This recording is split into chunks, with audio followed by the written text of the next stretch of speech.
Have you ever been so tired that nothing feels like helping refresh you anymore?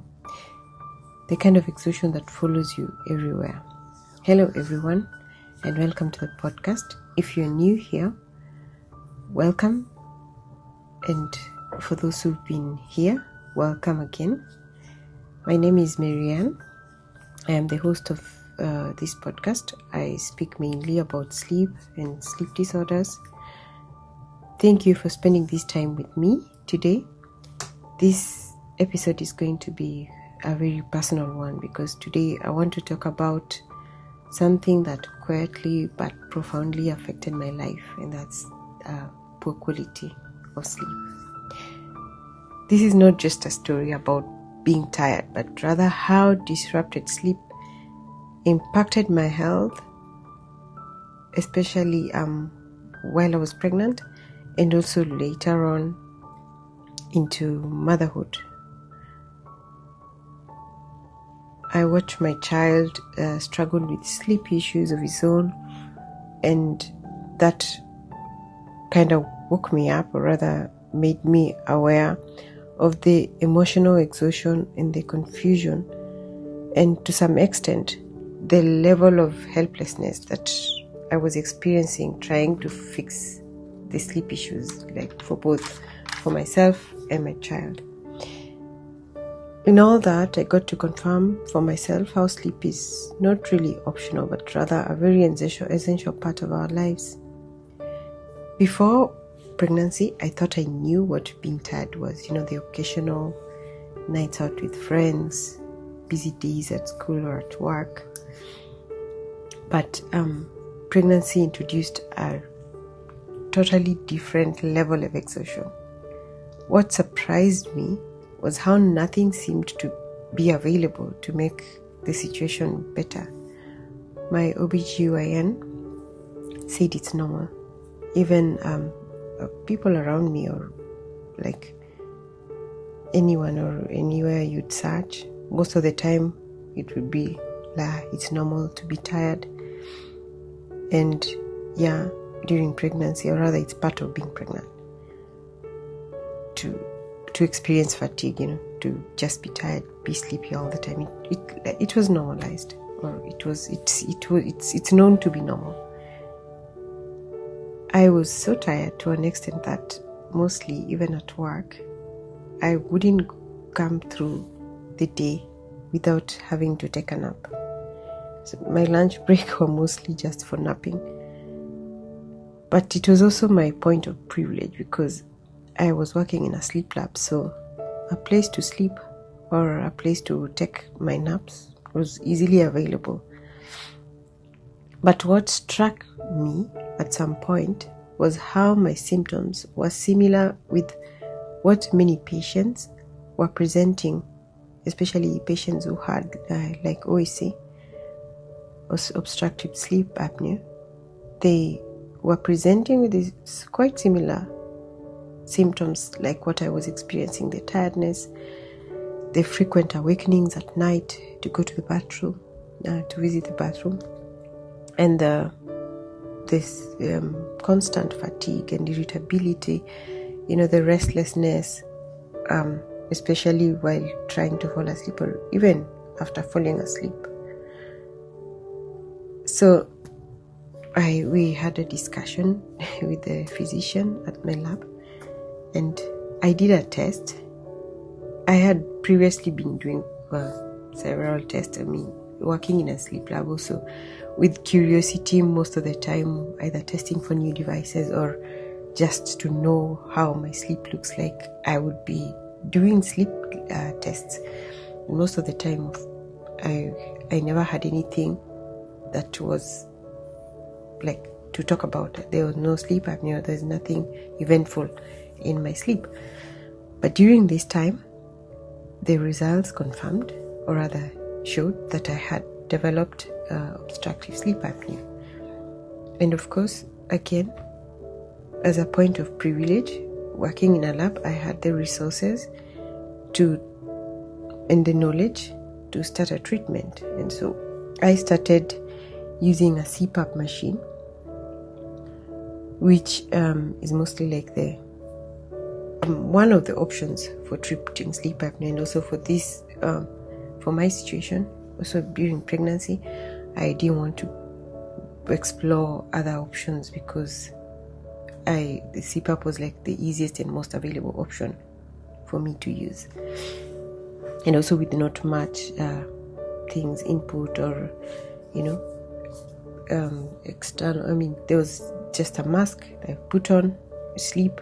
You can adjust it according to your needs, or you can use it according to how much you can use at night. But the moment I started, I easily could use it throughout the night and easily could fall asleep.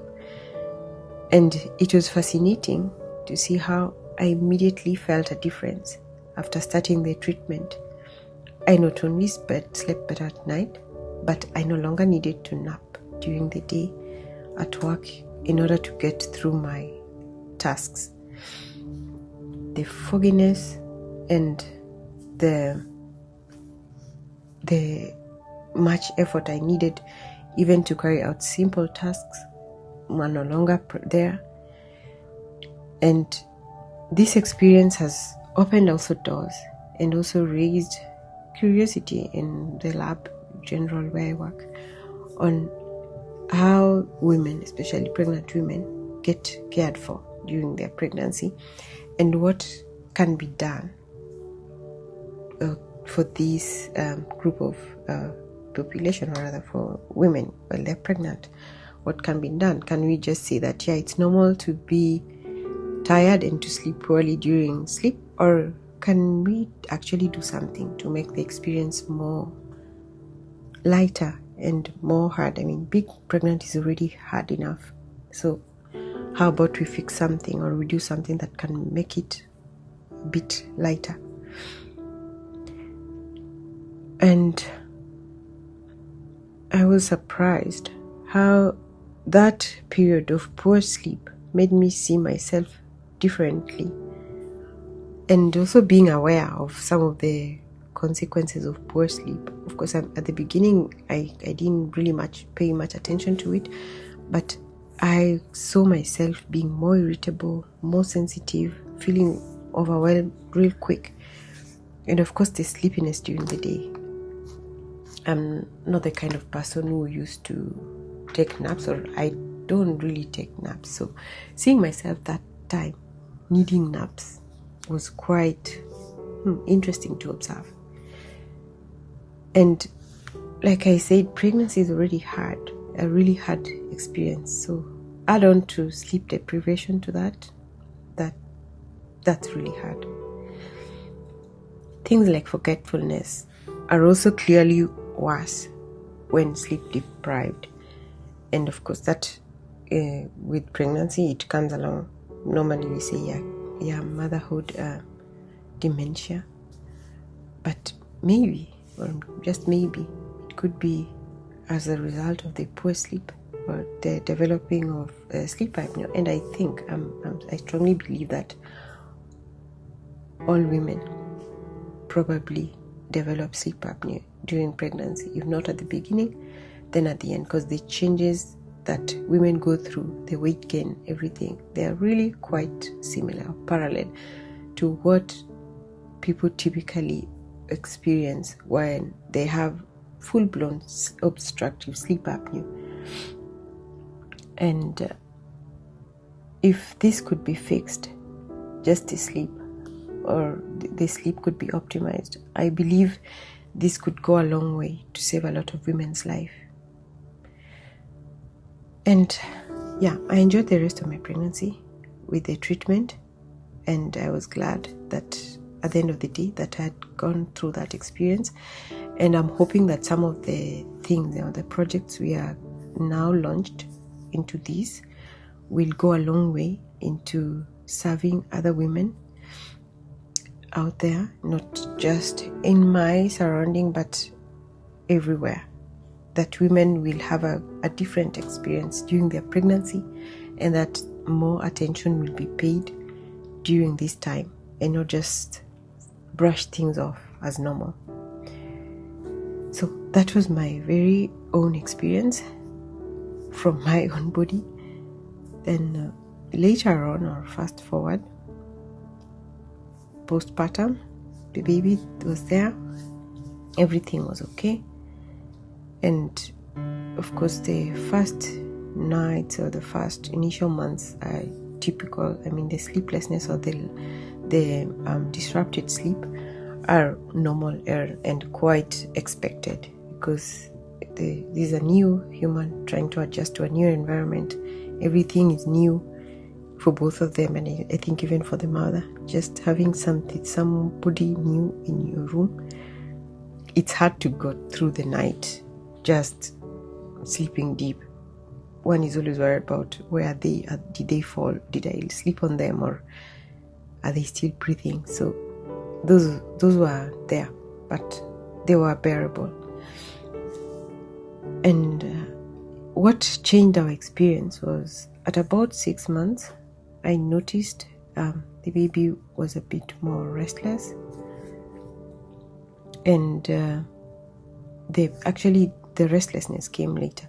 The breathing, the way initially when the child is sleeping, you would not even find them in a room, or you wouldn't know a child is in a room if you entered, because their breathing is quite soft and slow and paced. But at around 6 months, I noticed their breathing was a bit loud, or rather you could easily notice where they are, or easily know that there's somebody here just by how they breathed. And that of course it got me a bit curious, and we had a bit of checkups with the doctor, because with time the breathing was not only loud, but they were also a bit restless. So I was thinking maybe cold, also during the cold season you get to think that maybe they've got a cold, or maybe they have an infection. We went through the doctor, a few pediatrician checkups and all. Everything they were saying, yeah, it's okay, it's normal for a child to have, or rather it's the experiences and breathing and all those things, that it's normal. The child is adjusting to the environment and all those things. But somewhere in my instinct, I didn't feel that it was normal, much as it was during the cold season, but it didn't feel normal. The restlessness grew more, and the breathing, the volume of the breathing got louder. And interestingly, I had also had a test, or rather a study, where we were analyzing the sounds of sleeping, if they are any relatable to any, if there is any direct relation to the breathing sounds and sleep apnea. And of course, from that study there were. So that's why at that point, again, I think my privilege of being in a sleep medical environment made me not just settle and say that this is normal.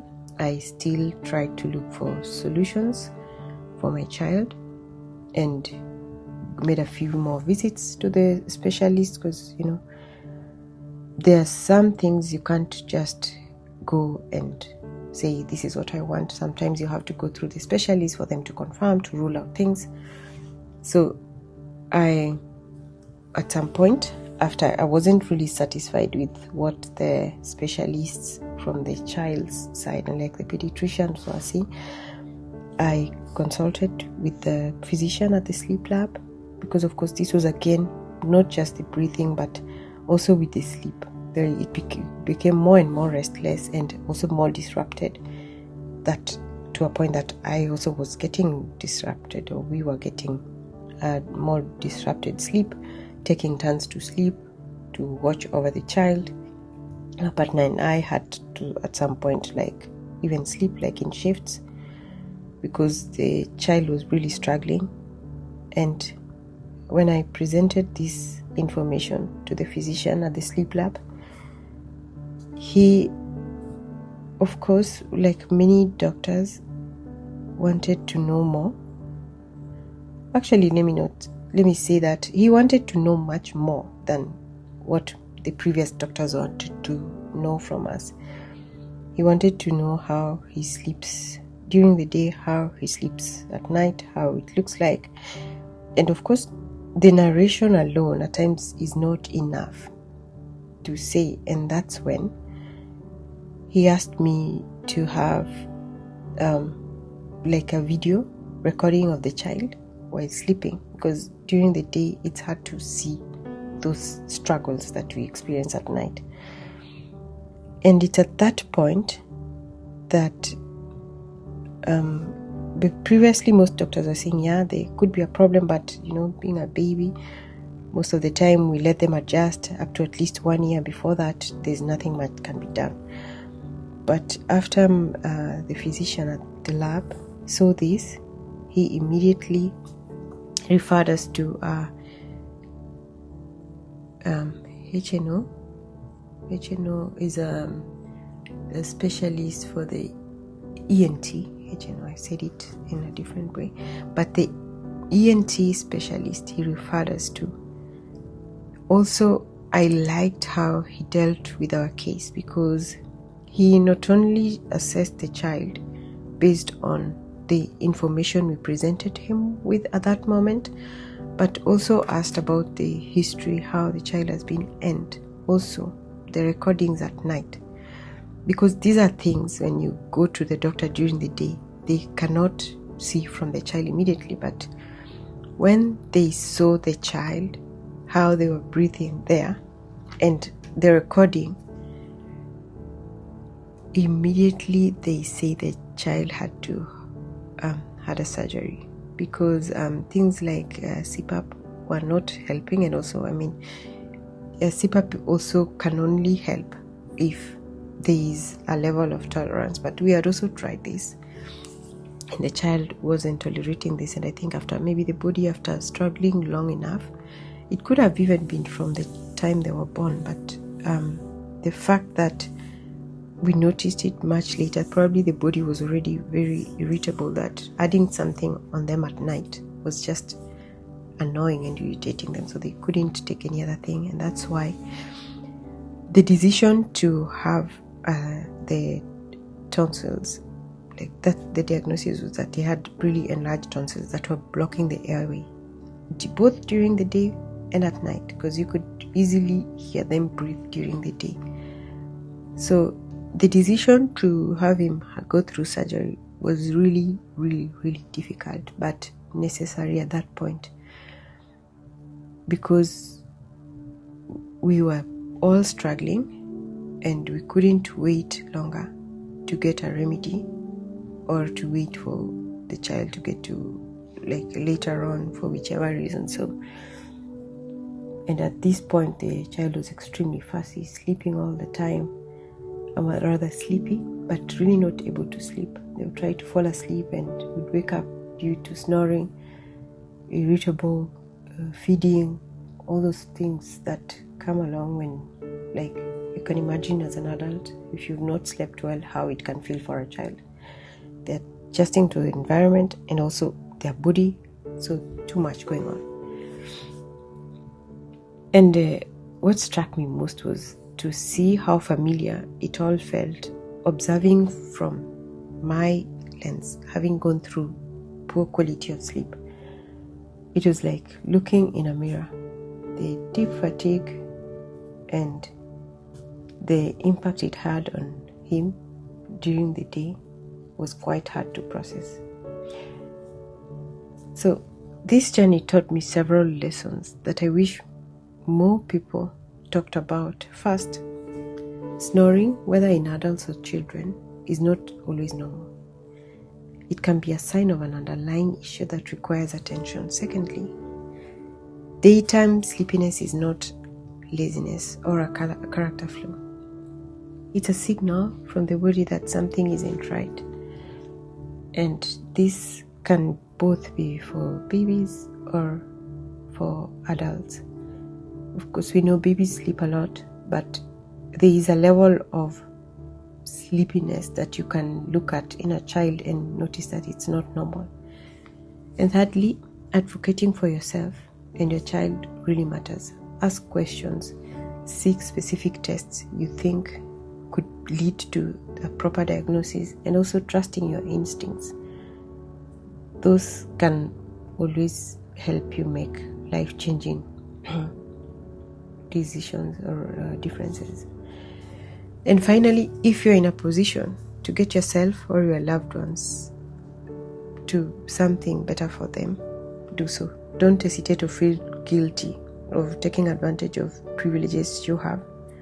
I can say I was privileged to have been already working in a sleep lab, so that both of the experiences, we could easily have attend to them or get solutions faster, and not having to go through a long process. It still took time, but you can still see how knowing somebody who is a specialist around me helped. And so I thought I would share this experience, so that maybe not everybody is always in such a position to get that. Maybe from this you can learn, you can know what to do when you see some of the pointers I've mentioned, and not having to go through 100 specialists before you get to your answer. If you're listening to this and relate to the story, whether for yourself, your child, or a loved one, I would like to assure you that you're not weak and you're not overreacting. Sleep is important to our health, emotional well-being, as well as for a good quality life.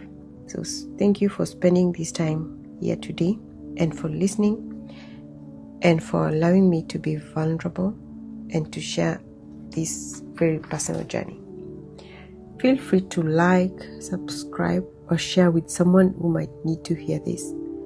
And until next time, take care, and don't underestimate the power of good sleep.